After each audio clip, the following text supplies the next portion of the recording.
We need to start the next topic with a question.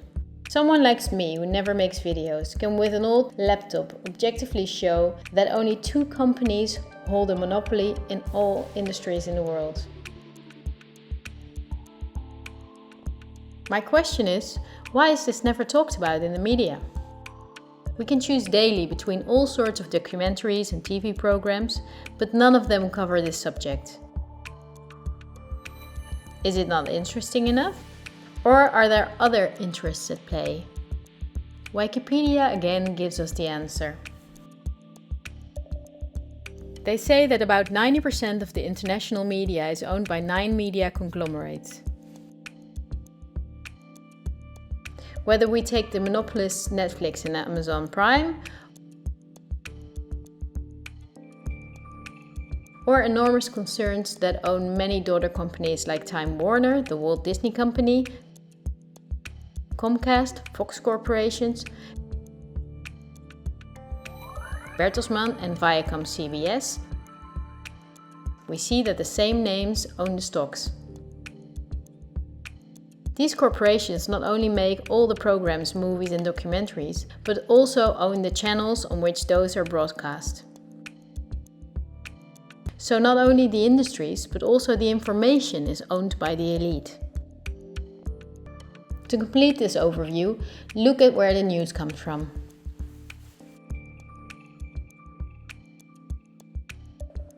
The daily news of all these media outlets, the diverse news media, do not produce news. They use information and footage from the press agencies ANP and Reuters. These agencies are not independent.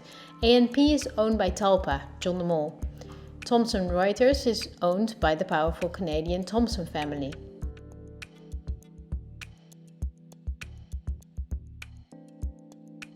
The most important journalists and editors working for these agencies are a member of a journalism agency like the European Journalism Centre.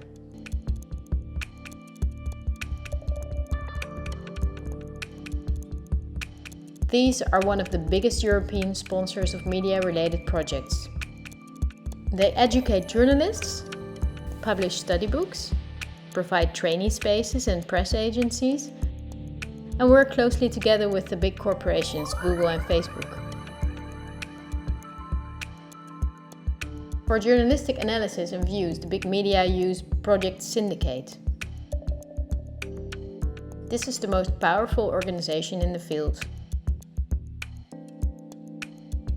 Project Syndicate and organizations like I mentioned are together with the press agencies the link between all worldwide media outlets. When news anchors read from their audio cues, chances are that the text stems from one of these organizations. That is the reason that worldwide media shows synchronicity in their reporting. One-sided news stories plaguing our country. The sharing of biased and false news has become all too common on social media. More alarming, some media outlets publish these same fake stories without checking facts first. The sharing of biased and false news has become all too common on social media. More alarming, some media outlets publish these same fake stories without checking facts first. Unfortunately, some members of the media use their platforms to push their own personal bias and agenda to control exactly what people think. And this is extremely dangerous to our democracy. This is extremely dangerous to our democracy. This is extremely dangerous to our democracy. This is extremely dangerous to our democracy. This is extremely dangerous to our democracy. This is extremely dangerous to our democracy. This is extremely dangerous to our democracy. This is extremely dangerous to our democracy. This is extremely dangerous to our democracy. This is extremely dangerous to our democracy. This is extremely dangerous to our democracy. This is extremely dangerous to our democracy. This is extremely dangerous to our democracy. This is extremely dangerous to our democracy. And look at the European Journalism Centre itself. Again, the Gates Foundation and the Open Society Foundation. They are also heavily sponsored by Facebook, Google, the Ministry of Education and Science, and the Ministry of Foreign Affairs. Who sponsors the organization and press agencies that produce our news? With Project Syndicate, we see the BMGF, the Open Society Foundation and the European Journalism Centre. The organizations that bring the news get paid by non-profit organizations, of the same elite that also owns the entire media. But also a part of taxpayers' money is used to pay them. In Belgium there are protests regularly since Media House and the Persgroep receive millions of euros from the government. My goal is to inform you about the danger we are in now. The elite governs every aspect of our lives, also the information we get, and they depend on a cooperation to connect all industries in the world to serve their interests. This is done through the World Economic Forum, among others, a very important organization.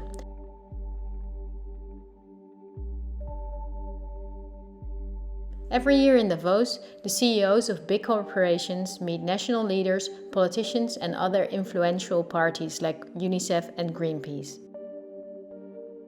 In the supervisory board of the WEF is former President Al Gore, our own Minister Kaag,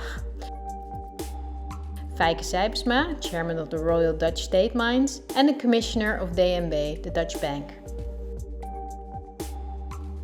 Christine Lagarde, chairwoman of the European Central Bank. Also politician Vert Grapperhaus' son works for the WEF. Wikipedia says that the annual fee for members is €X.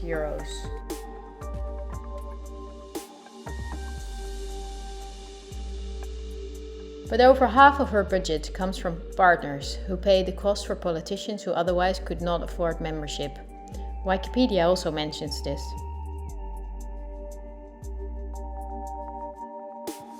According to critics, the WEF is for rich businesses to do business with other businesses or with politicians. For most members, the WEF would support personal gain instead of being a means to solve the world's problems. Why would there be many world problems if the industry leaders, bankers and politicians from 1971 onwards have gathered every year to solve the world's problems? Isn't it illogical that after 50 years of meetings between environmentalists and the CEOs of the most polluting companies, nature is gradually doing worse, not better? That those critics are right is clear when we look at the main partners that together make up more than half of the budget of the WEF.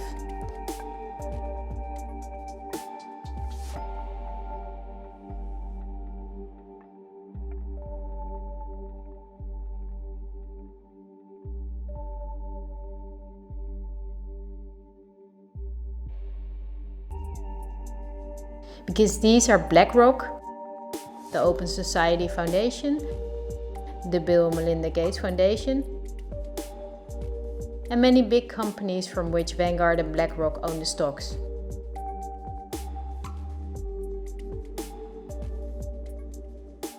Chairman and founder of the WEF is Klaus Schwab, a Swiss professor and businessman. In his book The Great Reset, he writes about the plans of his organization. The coronavirus is, according to him, a great opportunity to reset our societies.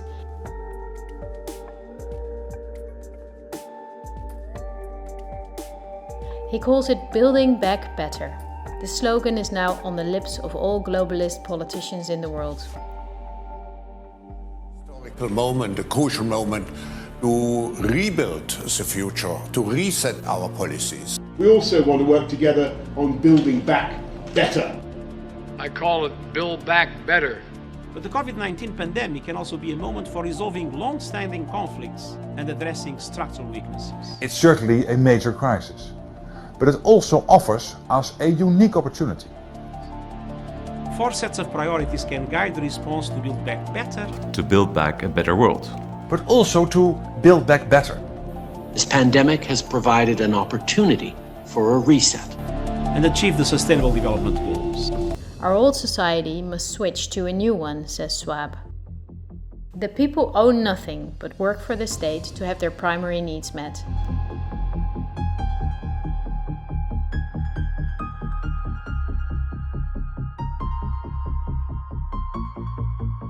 The WEF says it's necessary. for the consumption society the elite forced upon us is not sustainable anymore.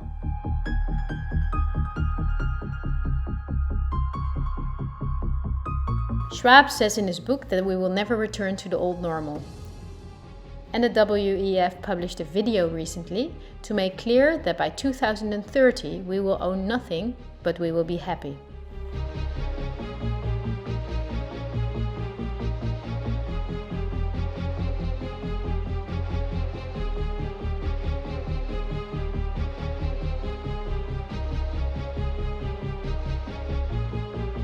You probably heard of the New World Order. The media wants us to believe that this is a conspiracy theory, yet it has been talked about by leaders for decades. George Bush Sr., Bill Clinton and Nelson Mandela, but also world-famous philanthropists like Cecil Rhodes, David Rockefeller, Henry Kissinger and even George Soros. We have before us the opportunity to forge for ourselves and for future generations a new world order. A world where the rule of law, not the law of the jungle, governs the conduct of nations. When we are successful, and we will be, we have a real chance at this new world order, an order in which a credible United Nations can use its peacekeeping role to fulfill the promise and vision of the UN's founders. After 1989, President Bush said, and it's a phrase that I often use myself, that we needed a new world order. The affirmative task we have now is to actually create a new world order.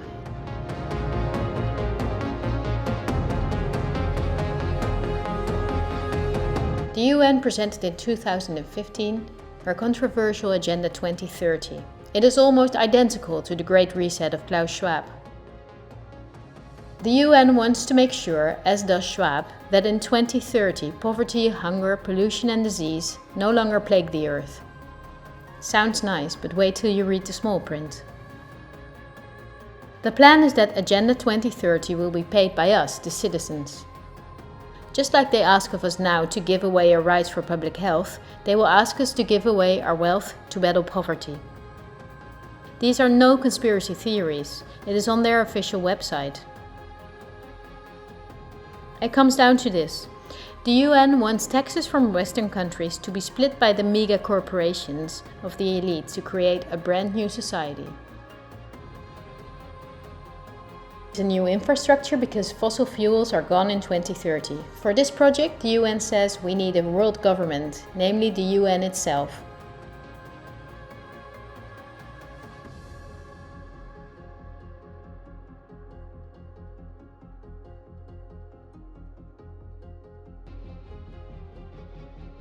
The UN agrees with Schwab that a pandemic is a golden chance to accelerate the implementation of Agenda 2030.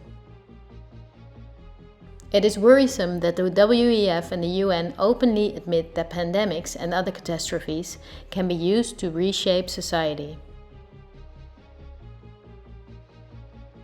We must not think lightly about this and do thorough research.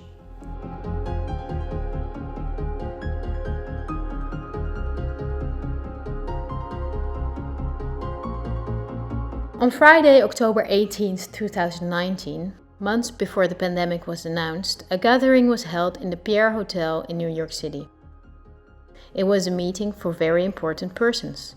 Present were politicians, highly credited health experts, and pharmacologists. The goal of the gathering was a simulation of a worldwide pandemic. Could be a coincidence, right? But as an example, they used the coronavirus.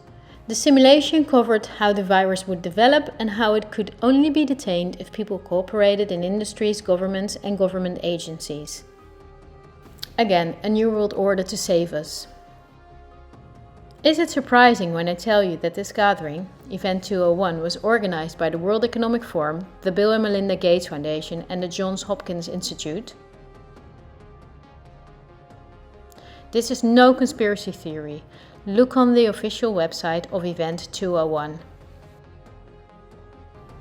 At this point you may not be surprised anymore that the Robert Koch Institute, just like any other public institute, is closely connected to Gates' WHO and that it created a similar simulation in 2012.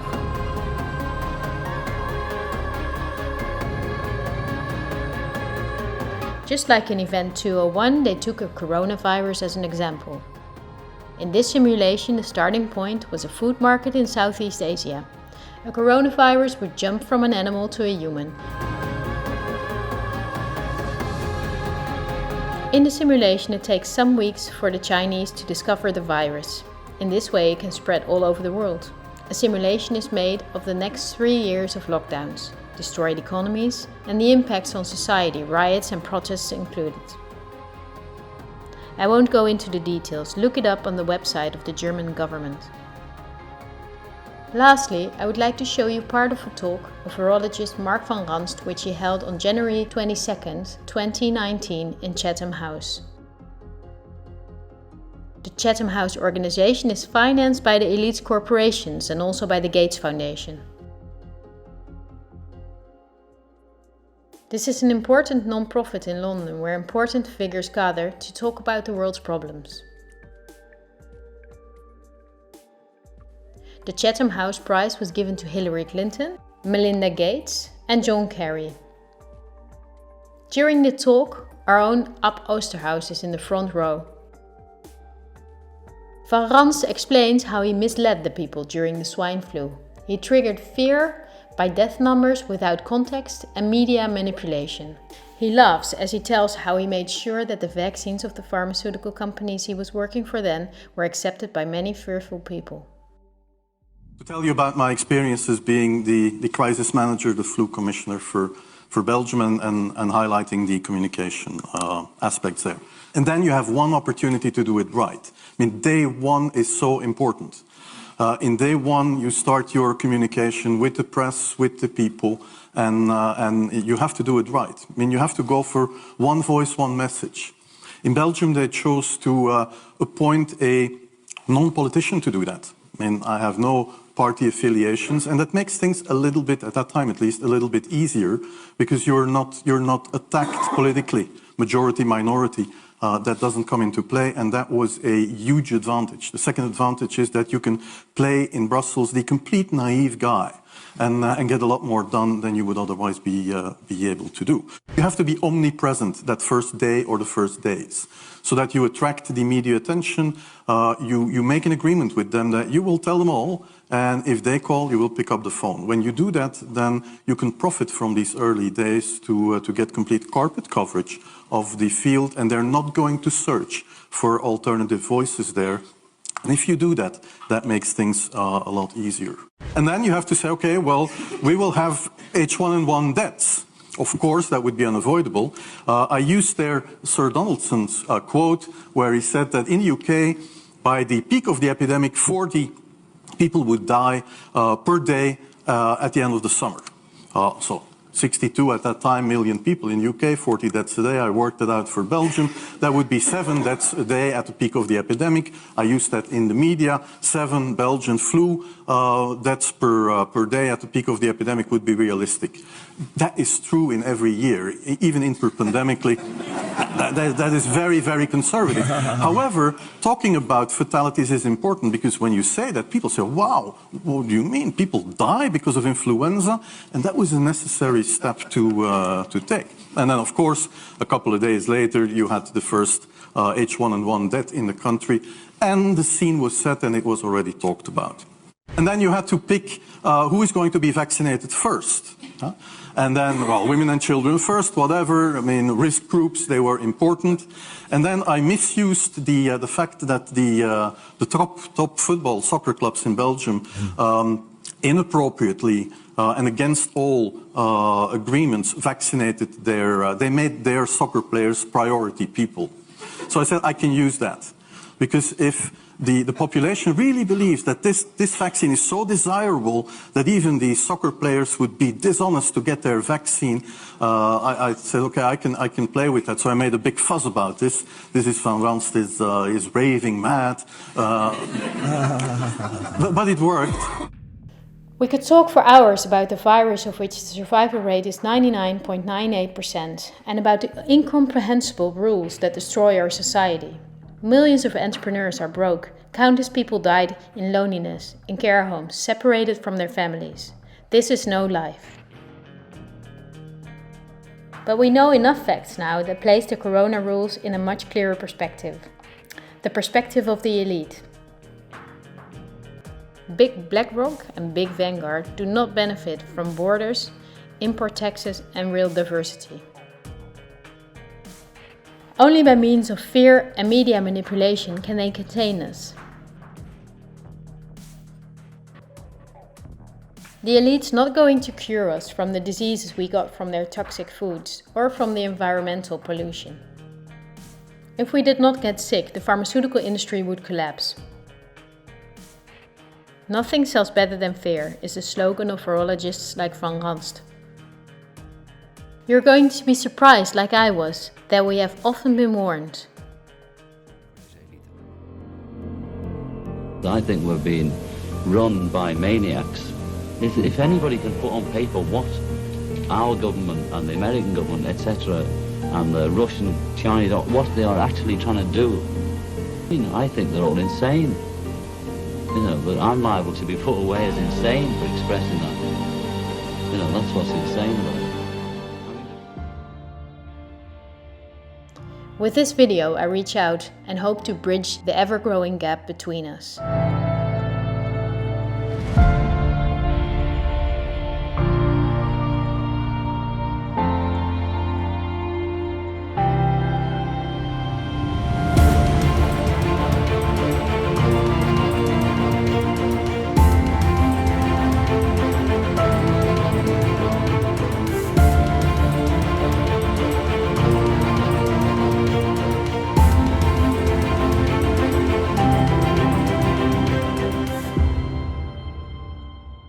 Thank you for listening. I hope in a free future we will remember this time as a unique moment in human history. It will be a tough journey, but we will travel together. We will help each other when we fall, and we will not be fearful. We are the 99%.